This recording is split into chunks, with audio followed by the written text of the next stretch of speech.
Hello everyone. ఒక కోతి తను చేసిన సరదా పనుల వల్ల అడవిలో ఒంటరైపోయిందంట. ఇంతకీ ఆ సరదా పనులేంటో తెలుసుకుందామా? Welcome back to my channel Rupa's world. ఇవాళ మనము చెప్పుకోబోయే కథ పేరేంటో తెలుసా? అల్లరి కోతి చింటూ.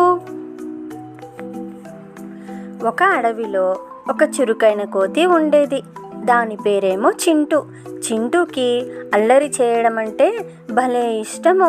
ఎవరైనా నిద్రపోతుంటే చాలు చెవిలో గడ్డి పెట్టడము, పక్షుల గూళ్ళు కదిలించడము, జంతువుల మధ్య అబద్ధాలు చెప్పి వాటికి గొడవలు పెట్టడము, ఇదే చింటూ గాడి రోజువారీ పని.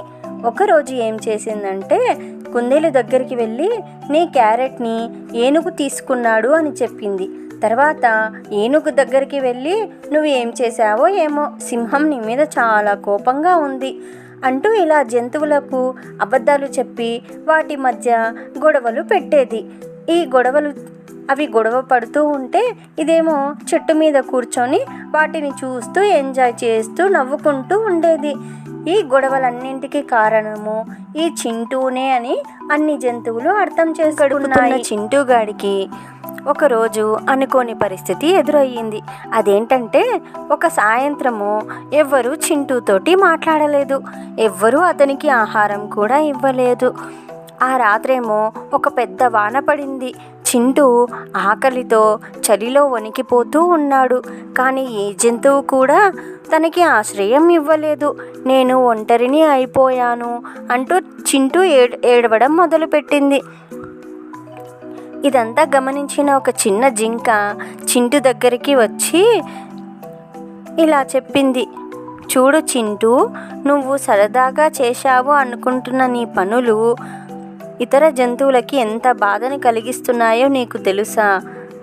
ఒకసారైనా నీవు ఆలోచించావా అని అడిగింది. అప్పుడు చింటూ, నేను సరదాగా ఉండడం కోసం చేశాను అంటూ చెప్పింది. అప్పుడు జింక, నువ్వు సరదా కోసం చేశావు, కానీ ఆ జంతువులన్నీ ఎంతగా బాధపడి నీతో మాట్లాడడానికి కూడా ఇష్టపడట్లేదు, అందుకే నిన్ను అందరూ వదిలేశారు అని చెప్పింది.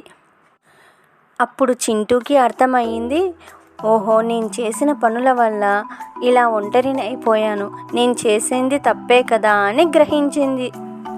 వెంటనే తన తప్పు తెలుసుకొని అన్ని జంతువుల దగ్గరికి వెళ్ళి తను చేసిన తప్పులన్నింటికీ క్షమాపణలు కోరింది.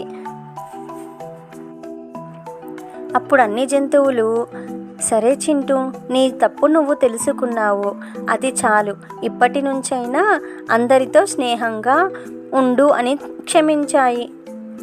ఆ తర్వాతి రోజు నుంచి చింటూ అబద్ధాలు చెప్పడం మానేసింది.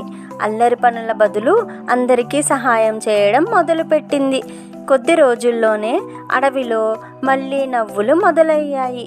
కానీ ఈసారి ఆ నవ్వుల వెనుక మన మంచి మనసున్న చింటూ కోతి కూడా ఉంది. చూశారా? ఈ కథ ద్వారా మనము తెలుసుకోవలసిన నీతి ఏంటంటే, ఒక్కొక్కసారి మనం మన సరదా కోసం చేసే పనుల వల్ల ఇతరులు ఎంతలా బాధపడతారో అది మనం గ్రహించము. కాబట్టి మనం మన సరదా ఎప్పుడూ ఇతరులను సంతోషపెట్టే విధంగా ఉండేలా చూసుకోవాలి, అంతేకాని బాధ పెట్టకూడదు. అదే నిజమైన ఆనందము.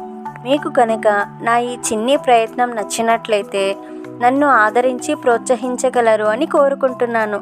Thank you for watching. Please subscribe my channel.